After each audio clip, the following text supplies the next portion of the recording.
From Ballymena, I headed south of Belfast to the town of Downpatrick in County Down, where it's traditionally thought that Patrick was buried. Here in Downpatrick, an hour out of Belfast, I've been told that St. Patrick has real value. He's being used as a unifier, bringing together Catholic and Protestant communities. What's unique about St. Patrick's Day celebrations here?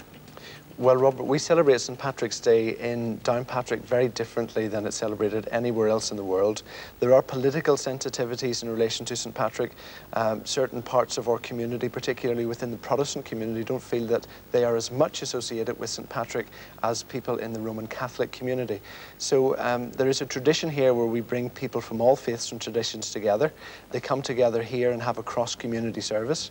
They carry one wreath, and jointly, everybody from all traditions, they lay the wreath then on St. Patrick's grave. Following that, we have a cross-community celebration, a parade, but no flags or buntings, unlike anywhere else in the world, are allowed to be flown, because flags do tend to affiliate you with one particular tribe or the other. No one has a ownership of St. Patrick's flag, which is a white flag and this red cross on it. So how does that work out? Catholics and Protestants together, worshipping in one place. How do you make it work? We have a very important cross-community education programme, bringing kids from both traditions together to learn about Patrick, this man from Britain who became the patron saint of Ireland. You can't get any more interfaith or cross-community than that. Can you measure the success of your work?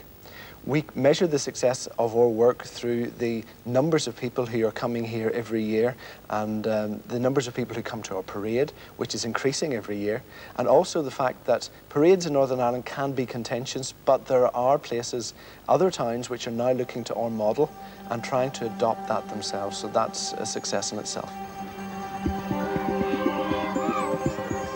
So here in Downpatrick, St. Patrick can and does unify. Through the symbol of St. Patrick's own flag, political identities are put to one side.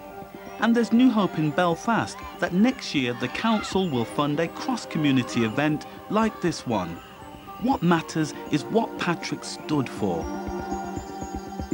I am greatly in God's debt. He has given me a great grace that through me many peoples might be reborn.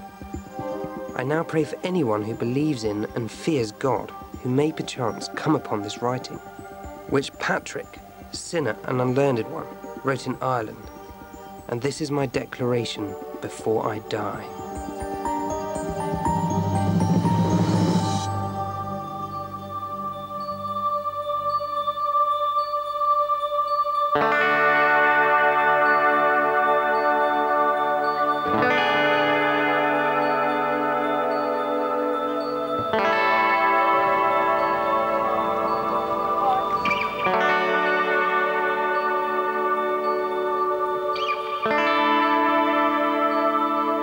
And if anyone doubted St. Patrick's contemporary relevance today, these pilgrims are testimony to his pulling power.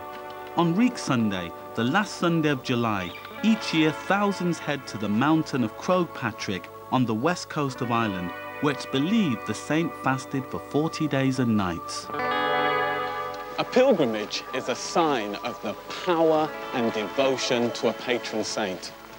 This year at Croagh Patrick, an expected 50,000 people will follow in the footsteps of Patrick and climb the mountain.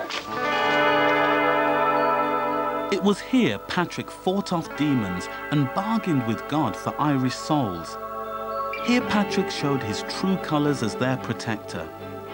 Today, some scale Croagh Patrick barefoot as a sign of their spiritual devotion. Generations have brought their problems, prayers and hopes to the summit of Patrick's Mountain.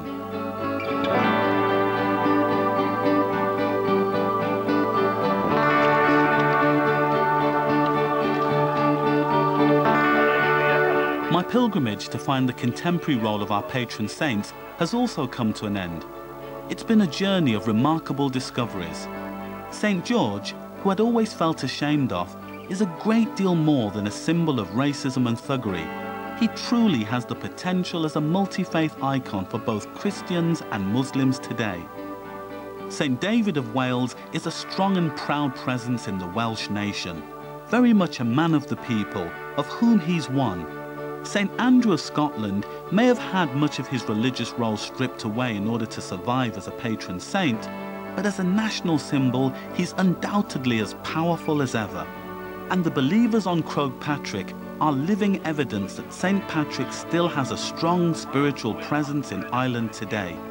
To these people, Patrick means a lot more than an excuse for a party. Our patron saints have protected our islands for many centuries.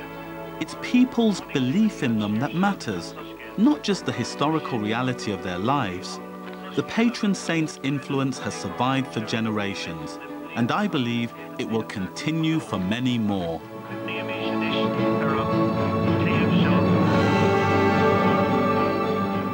Tomorrow night, Ian Hislop remembers the 5 million men who fought and survived World War I, not forgotten, at 8. Coming up, fatal mistakes by those who should know better. It really could be Jamie Oliver next.